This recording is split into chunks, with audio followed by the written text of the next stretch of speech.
যে দেশে গরু চোরদের ভিডিও ফুটেজ থাকার পরেও কোনো ধরনের মামলা হয় না, আর সে দেশে একজন বক্তাকে আপনি মামলা দিয়ে থানার মধ্যে ঢুকিয়ে দিবেন এমন পরিকল্পনা করলেন। আপনারা দেখেন তাহেরি সাহেবকে কি বলা হচ্ছে, তিনি কি করেছেন। প্রশাসনের কোনো দোষ নাই, এরা আমরা লোক, প্রশাসনের দোষ নাই। আমরা এদেরকে না বল ধরি, ঠিক আছে? কিছু লোক আছে এদের কাছে উল্টা পাল্টা কন, এরা তো আমরা আখড়ার মেহমান না, আমরা কি এর সাথে খারাপ ব্যবহার করতে পারবো?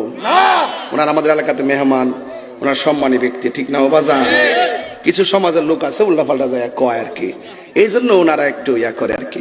যাক, অসুবিধা নাই, আল্লাহ পাক। আর আমি তাহির হুজুর প্রশাসন বান্ধব মানুষ, সারা দেশের প্রশাসন জানে, কথা কন, ঠিক না? এরপরও মাঝে মাঝে একটু কষ্ট দেয়, দিলে হয়তো মনে হয় যেত না, কারণ এটা আমরা পরিস্থিতির শিকার, কথা কন, ঠিক না? বেডি এই কথা কন না বাবা। কোন স্লোগান? ও যুদ্ধের স্লোগানের কেউ ডরা নাই? আরে পাগলা, মারহাবা জোরে কর, নারায়ে তাকবীর,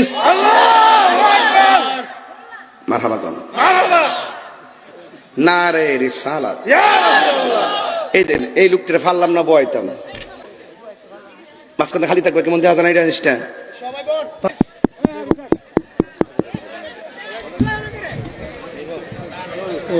বলতো দারোগা বলতে ভিতরে অ্যারেস্ট করলাম, যদি না করে অ্যারেস্ট করলাম, গুছাইলাম, চেয়ারম্যানও গেছিল।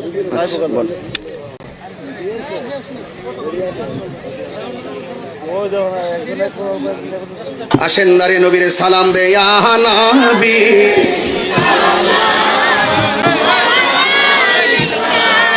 দেখলেন তাহেরি সাহেবকে প্রথমত এসে বলল যে হুজুর কোনো তাকবির দিয়েন না কেন, ভাই মুসলিম মানুষ, উনি এসে তো ওয়াজ মাহফিলে তাকবির দিতেই পারেন।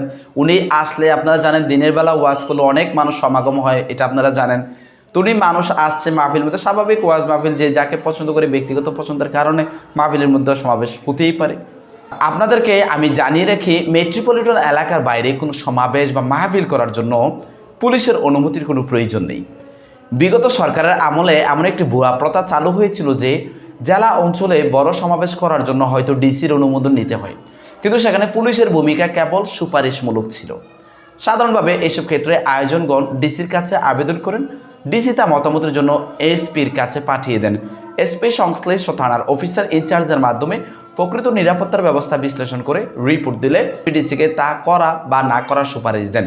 কিন্তু উস্কানিমূলক বক্তব্য রাখার জন্য কোনো মাহফিল বন্ধ করার এখতিয়ার কোনো পুলিশের নেই।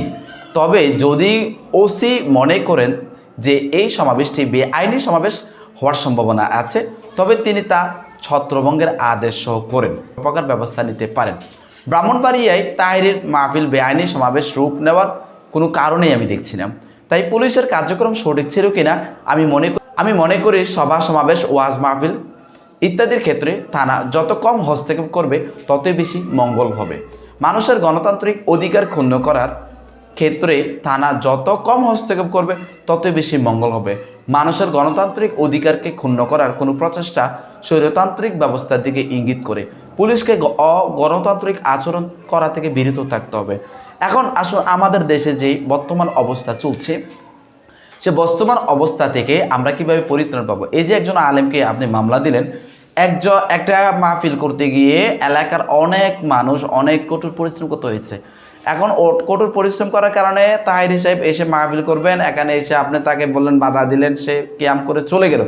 সে এলাকার মানুষ খেপে গিয়ে, আকাগড়ার মানুষ খেপে গিয়ে ওই ওসির বাড়ি থেকে ইট পাটকেল মারলো, পুলিশের সাথে ধরা বাঁধা গেল। এখানে তাহেরি সাহেবের কোনো ধরনের দোষ নেই, আপনারা নিজেরাও দেখেছেন। তাহলে তাকে কেন মামলা দিলেন? এখন আজকে 15 তারিখ 12 মাস 2024 সাল, আজকে অনেক জায়গায় সমাবেশ গিয়েছে এবং মহাসড়ক বন্ধ করা হয়েছে এবং 24 ঘন্টার আলটিমেটাম দেওয়া হয়েছে। 24 ঘন্টার মধ্যে যদি তাহেরি সাহেবকে মামলা প্রত্যাহার না করে তাহলে পুরো বাংলাদেশ অচল করে দেওয়া হবে। আপনারা জেনে অবাক হয়ে যাবেন, গত আলাউদ্দিন জিয়াদিকে মামলার কারণে ঢাকা শহরের মধ্যে কেমন অবস্থা গিয়েছিল। আপনারা এই দেশটা কেন গোলাটি করছেন? কেন সবাইকে সবার অধিকার দিতে হবে? এখন তাহেরি সাহেব তো কারো বিরুদ্ধে কথা বলে নাই। ডক্টর ইউনূস আমাদের রসুলের যে সমালোচনা করেছেন, এখানে তারা প্রতিবাদ করতেই পারে। তো প্রতিবাদ করলে যে আপনি পুলিশের মামলা খেতে হবে, এটা তো গত সরকারের আমলে এটা করতো, এটা তো আপনারা বলেছেন, এখন আপনার সরকার আমলে এটা কেন হচ্ছে? আর ডক্টর ইউনূস এই মামলা দেখার পরও, মানুষের এই অবস্থা দেখার পরও উপদেষ্টাদের থেকে এই পর্যন্ত কোনো ধরনের হস্তক্ষেপ আমি দেখিনি। আশা করছি 24 ঘন্টার মধ্যে তাহেরি সাহেবের মামলা প্রত্যাহার করে দিয়ে তাকে মুক্ত করে দিবেন। এখানে রাখছি। আল্লাহ হাফিজ। আসসালামু আলাইকুম রহমতুল্লাহ।